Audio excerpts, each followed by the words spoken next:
Europe 1, 8h36. L'heure de la revue de presse. Du social, des trains et un pape, c'est la revue de presse de Natacha Polony. Bonjour Natacha. Bonjour Jean-Philippe, bonjour Julie et bonjour à tous. Ce matin, une de vos journaux, le dialogue social, vire à l'empoignade. Ouest France, CGT et FO boycottent la conférence sociale.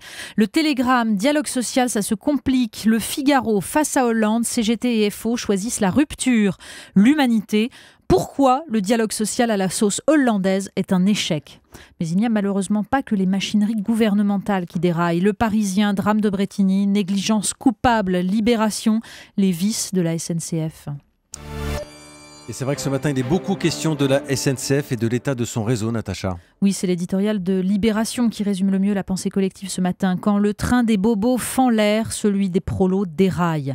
Alors non, Laurent Geoffrin, le nouveau patron de Libé, ne surjoue pas la lutte des classes. Il explique tout simplement comment les fantasmes de performance et la quête de prestige des élus locaux a conduit à privilégier la vitrine du TGV.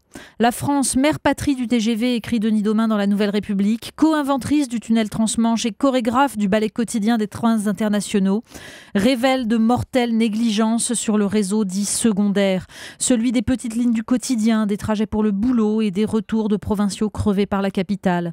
Il y a, comme pour le reste, une France du rail à 2 vitesses. Alors toute la presse souligne combien le rapport des experts est accablant. Et le Parisien donne la parole à ces victimes à qui l'on propose avec magnanimité 9 400 € d'indemnité, à qui les experts chargés de déterminer leurs préjudices ont posé des questions intimes sur leur enfance, leur rapport avec leurs parents et dans quel but. Prouver que leur traumatisme viendrait d'une fragilité première. Mais au-delà de la catastrophe de Brétigny, c'est en effet un modèle de société qu'il faut remettre en cause.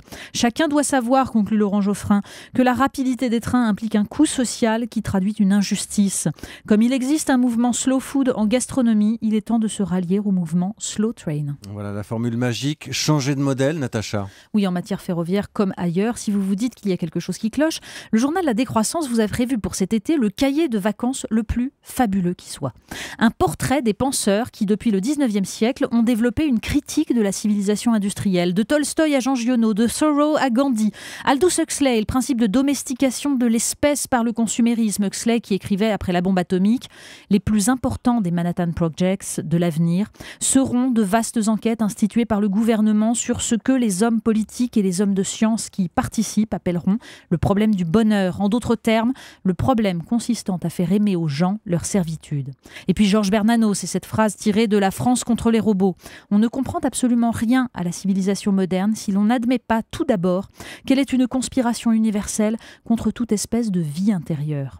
Et puis Guy Debord et la critique de la société du spectacle, Jacques Ellul et la réflexion sur la société technicienne, George Orwell, le penseur du socialisme originel et de la morale des gens ordinaires, qui se demandait dès 1948 ce qu'il adviendrait après 50 ans d'érosion du sol et de gaspillage des ressources de la planète pour un mode de vie qui consiste à vivre de la naissance à la mort dans la lumière électrique en écoutant de la musique en boîte. George Orwell proposait de mesurer un progrès à l'aune de cette simple question. Cela nous rend-il plus humains ou moins humains? Essayez, ça ouvre des perspectives vertigineuses. Visionnaire pour le moins. Également dans vos journaux ce matin, les paroles fortes du pape François. Mais oui, il y a des conversions ce matin dans la presse, et notamment celle de l'Église à son propre message. Toute une partie de la presse revient sur les déclarations du pape François sur les prêtres pédophiles, mais le plus intéressant, c'est l'article du Figaro sur les conséquences de sa condamnation récente de la mafia. Après l'exécution du juge Falcone, Jean-Paul II s'était contenté de demander aux mafieux de se convertir parce qu'un jour viendra le jugement de Dieu. Mais Richard Euzet nous raconte comment l'excommunication prononcée par le pape François a conduit à des mouvements de révolte, comme l'hommage d'une procession religieuse devant la maison d'un parrain local. Alors le maire de la ville a prudemment déclaré « Après tout, des gens simples vivent aussi dans cette maison, on n'est jamais trop prudent ». Ou alors le boycott de la messe par 200 détenus d'une prison d'Italie centrale. Ça veut dire que ça bouge. L'imagerie du parrain recueilli à la messe pourrait enfin n'être plus qu'un cliché de cinéma. Allez, une question cinéma justement. La main sur le buzzer, si je vous dis « Vivons-nous dans le monde réel ». Oui, alors ça, c'est pas le parrain, ça, les cinéphiles auront reconnu dans cette question la trame de Matrix.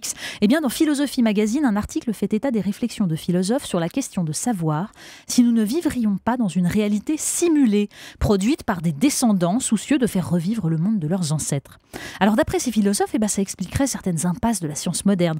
Mais bon, comme il est impossible de déceler les défauts d'un programme dont le principe est d'effacer les bugs au fur et à mesure, l'hypothèse ne peut ni être prouvée, ni être invalidée. invalidé. Reste seulement un passionnant vertige. Allez, on philosophe ce matin. Bah oui, même s'il a été créé par un programme informatique, un gâteau reste un gâteau et Philosophie Magazine nous apprend à le découper philosophiquement. Suivant les théories d'Aristote, par exemple, selon l'équité adaptée. Des parts différentes pour un enfant à récompenser, pour un gourmand invétéré, pour une personne au régime. Donc éthique et expérience. Pour Blaise Pascal, nous sommes certes égaux, mais en cas de différent, c'est malheureusement la force qui tranche, donc c'est celui qui tient le couteau qui choisit. Pour John Locke, la propriété est fondée sur le travail. C'est celui qui a fait le gâteau qui décide. Enfin, pour John Rawls, penseur d'une théorie de la justice, il faut établir que celui qui a coupé le gâteau se servira en dernier. Oui, parce que comme ça, il fera des parts parfaitement égales pour ne pas se retrouver avec la plus petite. En termes sociaux, ça consiste à s'aligner sur la position des plus défavorisés pour penser une société juste. Finalement, ce qui manque à la conférence sociale de Manuel Valls, c'est un bon pâtissier et quelques références philosophiques. La revue de presse de Natacha Polony chaque matin sur Europe 1. Merci Natacha. Merci.